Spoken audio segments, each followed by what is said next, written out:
seclorum, e pluribus unum. They changing climates and replacing humans and fracking soils while bulldozing forests. But they can't defeat us, they could not destroy us. Are we dreaming the same dream of money, guns, and gasoline? For the average team, CFOs are after cream. GMOs extracting genes with everyone on my CPS.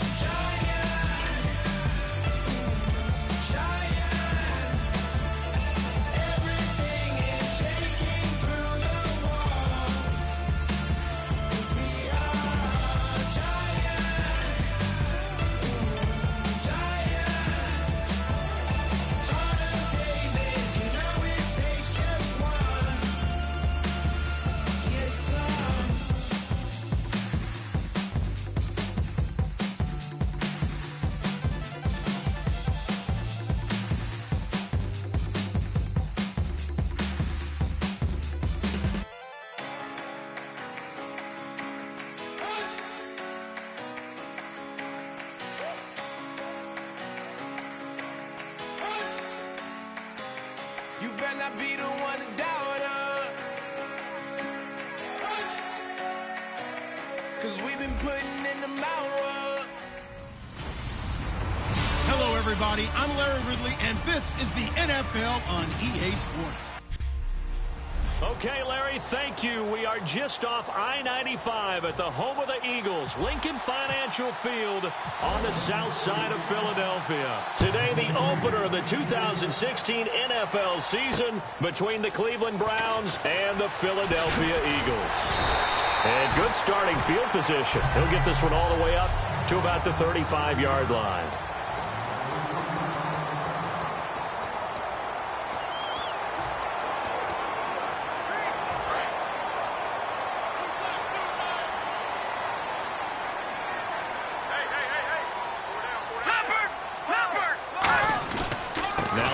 Lead back. This is Ryan Matthews. And able to get this one across the 45 before he's brought down. 10 yards on the pickup there. And it'll be first down, Eagles. For a guy who went to college as a quarterback, Ryan Matthews has turned into quite the power runner. If he can only stay healthy, but his numbers would be huge, I think. His numbers so far, 2 times over 1,000 yards with the Chargers, 5 years there now in his second year with the Eagles. Oh, he had 6 points in his hands there. Couldn't hang on. Second down.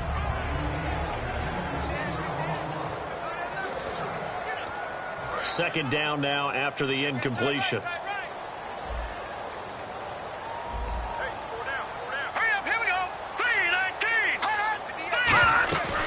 They'll run it now out of the gun. And he stopped immediately there. Calling no gain on the run there, and now they'll be looking at a third down.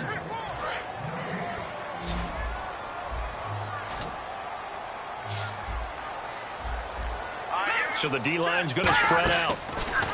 Play action to Sproul. And down he goes. They bring down Wentz on the sack. Emmanuel Ogbah, the rookie from Oklahoma State, in there to drop his man and pick up his first career sack in his first career game. He steps into this one, and this is a rocket. And that is much too long. That's into the end zone for a touchback. So here come the Browns for their first drive on offense. And they will be led out by a young man making his first NFL start.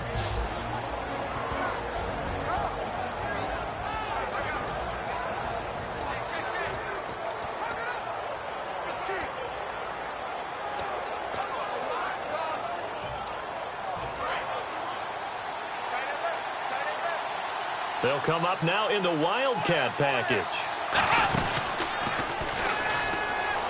And some room to work. He got 29 yards that time. Sometimes those lines that are drawn on a grease board or in a playbook, they come to life out on the field, don't they? And we just saw down that outside handoff to the right. That right tackle, he gets excited for that call, doesn't he? He does, because he just wants to dominate his guy and say, listen, I was the point of attack. I took care of business. That's why you're able to get downfield and add all those yards to your total. Yeah, really nice game there. That's going to go as a loss of a yard, and it'll be second down. As I watch that play unfold, stereotypes were being broken left and right. As a corner, you're often back there guarding against the pass. But how about that diagnosis and read and getting into the backfield and making a nice play and a tackle? And the hit jarred it loose. It's incomplete.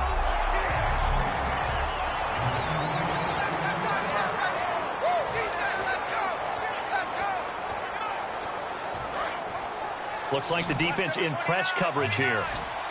And it looks like we've got a dime set here defensively. 6 DBs in the game. He'll look to throw. And a catch made by Kenny Britt. And he'll be taken down at the 44-yard line. Offense. That penalty is declined.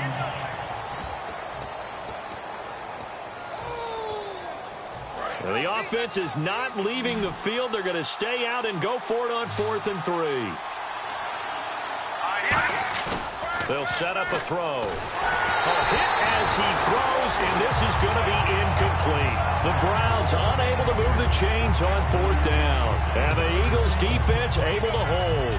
Well, it was too far for a field goal try. You don't really gain a whole lot out of a punt, so I don't think you have much of a problem with that, do you? No, not at all. I think it's the right play, the exact right play, because even if you want to play defense and pin them deep, you know how hard it is for a punter to knock one dead inside the 10-yard line. That's not necessarily easily done. So I think going for it there was the right call. And that's exactly what you want on a 1st down run. Pick up 5 yards, bring up 2nd and 5. The defensive line, though, they've got to figure out a way to out-leverage the guys up front because the offensive line is winning at the point of attack. He's going to go for a big play downfield. He was trying to get it to Zach Ertz that time, and it's 3rd down. What I loved about meeting with these coaches before the game is we didn't even have to ask any questions. They told us that they were going to be aggressive and push the ball downfield.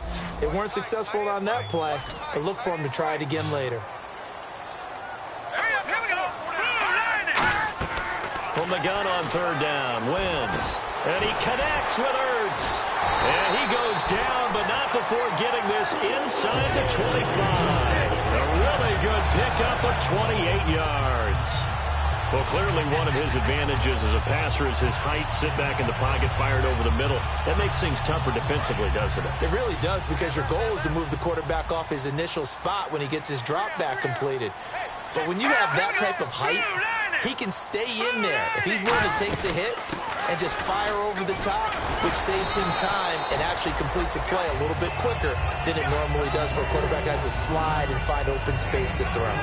Not a run that you're going to write home about, but still a good 1st down run. That's what an offense calls staying on schedule. 3 to 4 yards on 1st down, you're set up very well for the rest of the drive.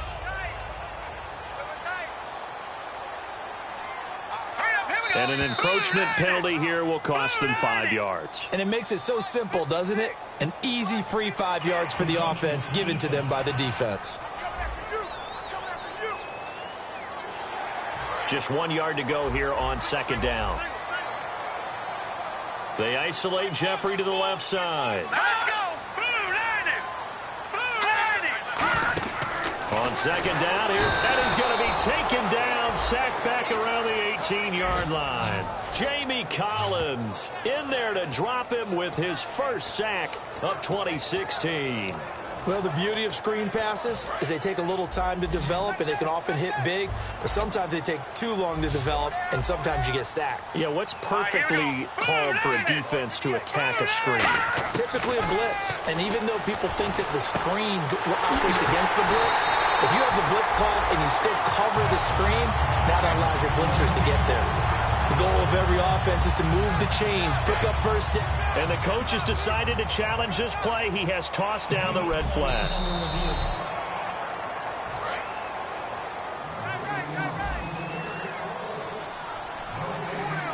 Well, he challenged the play. It did not pay off. And that means he lost a timeout in that challenge. And as a coach, you hate that. Don't know if you took the... And he's in for an Eagles touchdown. Ryan Matthews, a 3-yard touchdown run. And the Eagles have taken the early lead. and they're able to run it in. It started with a battle in the trenches. They won there, and they got in for 6 points. And that's going to be a tough one for the defense to deal with. They've got to go to the bench now and figure out how are we going to slow down this running game, because on that particular play, they had no answer. And this will be a touchback, so a first chance here in week 1 to see the ball be brought out with the new rule to the 25-yard line. And now the Browns coming out on the field. And last time this unit was out here, costly turnover, and then that turned into 6 points. They've got to make amends. And how many times have we sat in meetings with coaches and they use the term complementary football? Offense take care of the defense, defense take care of the offense. That didn't happen on the last possession. This is a chance for them to pick themselves back up and help their team. Yeah, we'll see if they can recoup and recover. On second down, here's Crowell. And he'll get this up over the 25 to the 26. Call it a gain of 5 that time. They'll be left with a third down and about 9 to go.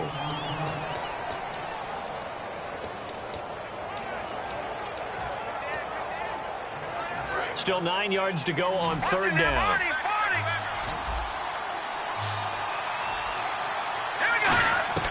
Now this time he'll look to throw. Oh, a battle for it here, and this will be caught. And a nice gain of 21 yards. And really just a heck of a catch. That's a really good receiver making a nice play. And against a really good defensive back. Right there together, and over the top, the receiver wins the battle. They'll look to throw. And that one falls incomplete. Try to dump it underneath. Now second down.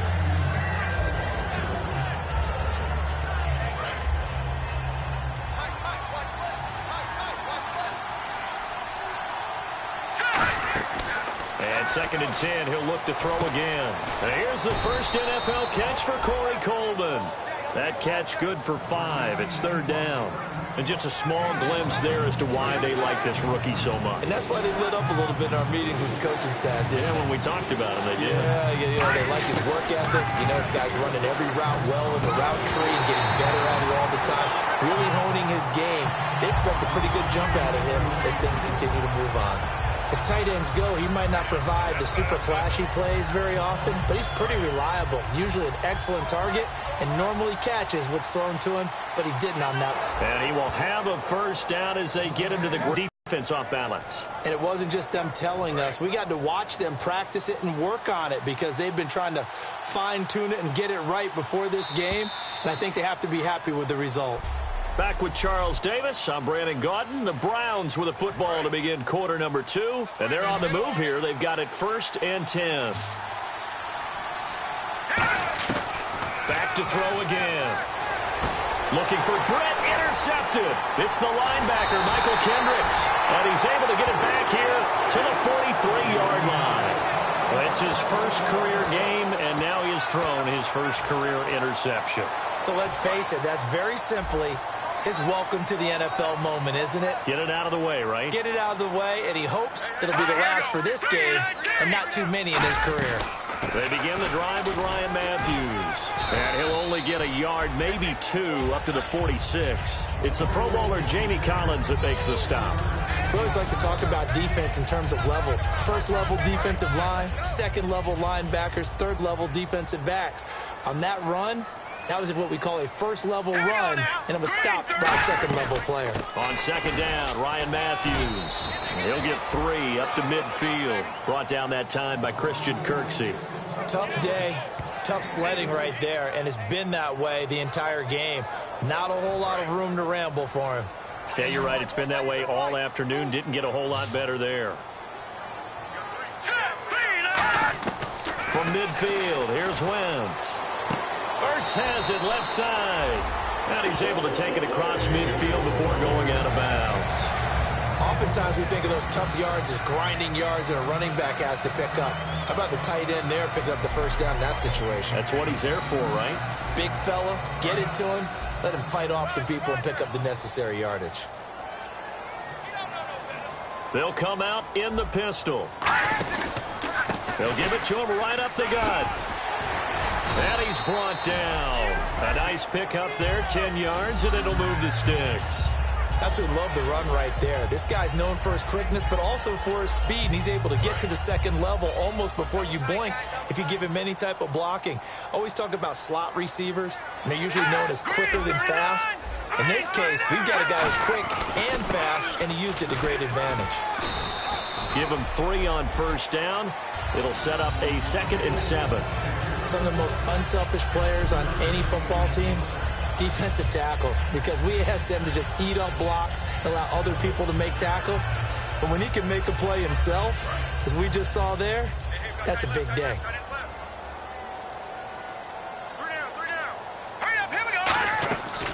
10th carry now for Ryan Matthews. And he's going to fight his way forward here for a modest gain. 7 yards on the play, and that's going to make it 3rd down and less than a yard. This drive, this guy's going to want to run up and tackle him. And he's going to get the first down as they bring him down at the 23. 3 yards there, good enough to keep the drive moving. I always appreciate runners who understand situations. That was just 3rd and inches. No reason to dance around in the backfield and try and break off a bigger play. Just go pick up the first down, and that's exactly what he did. Wentz now to throw. It's caught on the right side at Smith. And down inside the 15, shy of the 10. It'll go as a gain of 12. And that leads to a Philadelphia first. It's a nice completion, a little bit of run after catch as well to create the yardage that they got. Didn't see on the defender's part. Always so empathetic for those DBs, aren't you? And the 8th play on this drive coming up.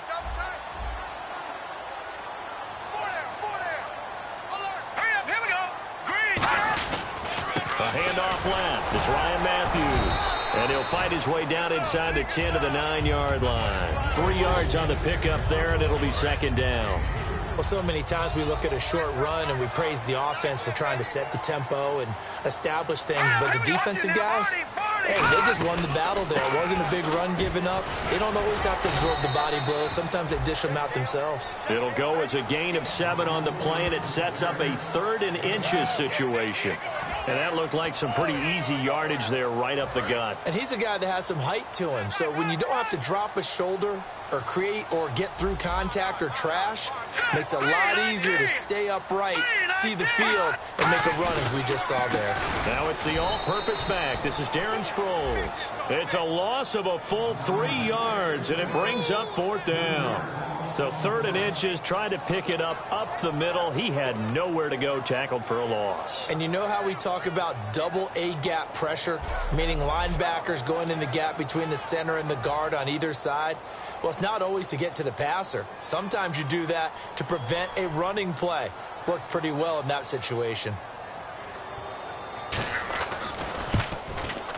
And Sturgis able to knock it through. And the lead moves to 10-zip. And, Charles, they get the field goal. Took him a dozen plays, though. Work with me on this one. You know what I'm about to say, right? Bend but don't break. That's what came into play here for the defense. 12 plays were run at them. They only gave up 3 points. In a lot of ways, that's a win for the defense.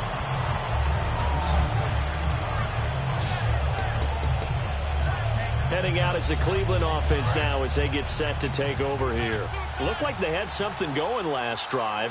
Then the interception happened. Will they recover? The memory they need to keep with them is that they did have something going. They were moving the ball on offense, had a nice sequence going.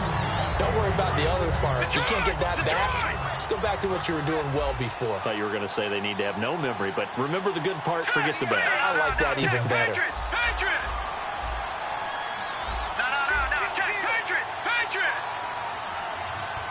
They'll come out in the pistol. Back to throw now on 2nd and 10. And his throw is incomplete. He was looking to get it to Kenny Britt that time. 3rd down here. It's a tried-and-true formula, and I don't think it'll change for as long as we play football. If someone's trying to throw the ball and you can put pressure on them and make it tough, that's only going to help your defense. Yeah, he's since being hurried. He got rid of it before taking the hit, but incomplete. He'll look to throw. He'll buy some time right. Thrown across his body, and it's intercepted. Picked off by Malcolm Jenkins. And they are going to set up shop at the...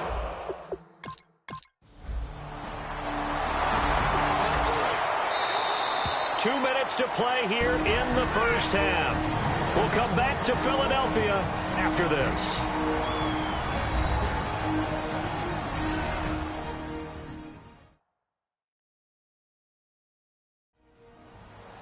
A reminder coming up at this and every halftime this season, we'll be checking in with Larry Ridley in Orlando for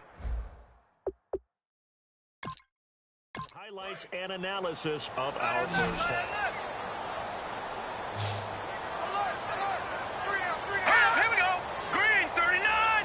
Green 39. Wentz to throw on second down. Jeffrey reels it in over the middle. It's a 9-yard gain, and it keeps it dry.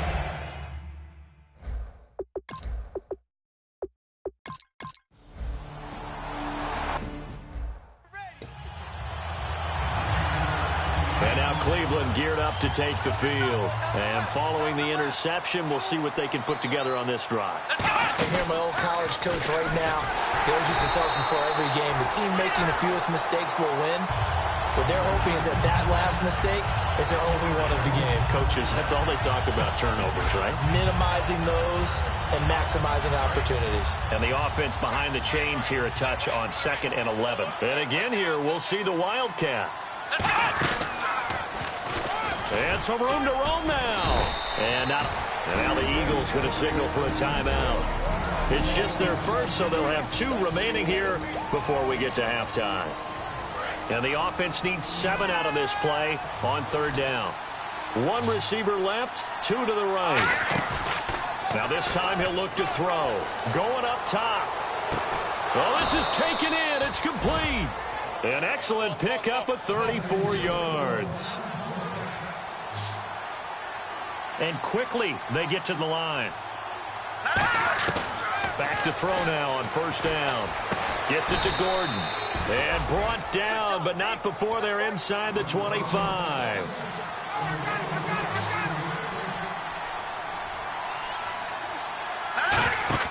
Now a play fake here on 1st down. Coleman has it here right side. Now whistles come in. We're going to get a timeout here by the offense. So that means they're down to 1 remaining here as we head toward halftime. And they're going to lose some on this play. Being knocked back to the 18. Now hold everything here. We're going to get a timeout by the offense. And with halftime on the horizon, they'll be out of timeouts from here forward.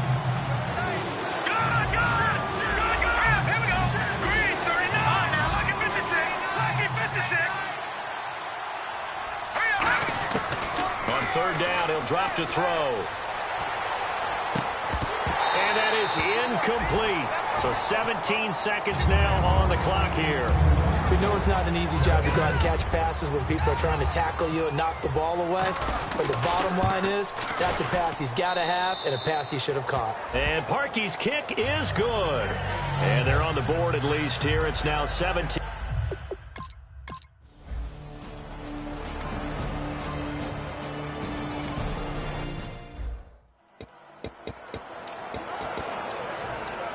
Here's the Browns offense now getting set to start off this 3rd quarter. They have the ball here for the inaugural drive of the 2nd half. Pretty big deficit, though. We'll see what adjustments were made in that locker room. And I never want to make something more important than it actually is, right? I don't want to create more hype than what is there. But this is I'm doing it, though. This is a really important drive. And we often talk about teams scripting plays to start a game.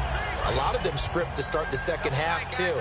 And they're scripting something that they expect to get them into the end zone and back into this game. We'll see if that script is a good one for him. And he's going to be intercepted a 3rd time. Picked off by Rodney McLeod. And they'll set up shop in enemy territory.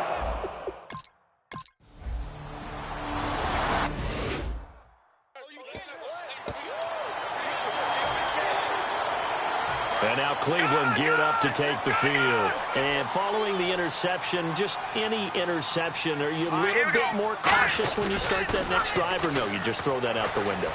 I think you are. I don't think that there's any way you can run back out there and go, totally didn't affect me. Let's just go ahead and be loose with the football again. You're going to take care of it, but you have to be careful about being too cautious because now you can't run any offense at all. They want to attack. We'll see how they attack them here. And he drops it incomplete. And their struggles continue here. And he still doesn't have a catch. We're into the second half. I think it's a little bit of a surprise to me, but that was one he should have caught. Absolutely. That was his best opportunity right there. He dropped it. And the Eagles will go with an extra DB here as they prepare for a stop on third. Thinking pass all the way. And this is going to be incomplete. I wouldn't be shocked at all right now if there's a look of surprise on the big fella's face because he had the route that he wanted, running the corner. And usually he's able to use his body and catch the football, but a really nice play by the defenders, able to knock it away.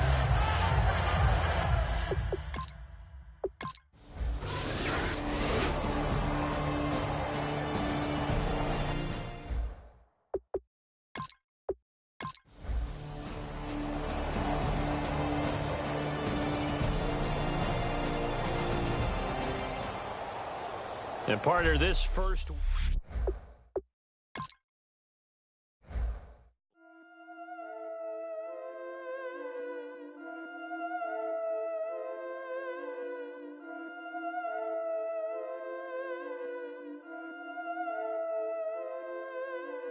Yeah, I've been killing it. Yeah, I've been hard in the paint, not a single assist. Yeah, I've been flicking that wrist. Yeah, I've been now they with this. Yeah, I've been killing it. Yeah, I've been hard in the paint, not a single assist. Yeah, I've been flicking that wrist. Yeah, I've been with this. Yeah, I've been killing that. Yeah, I've been flicking that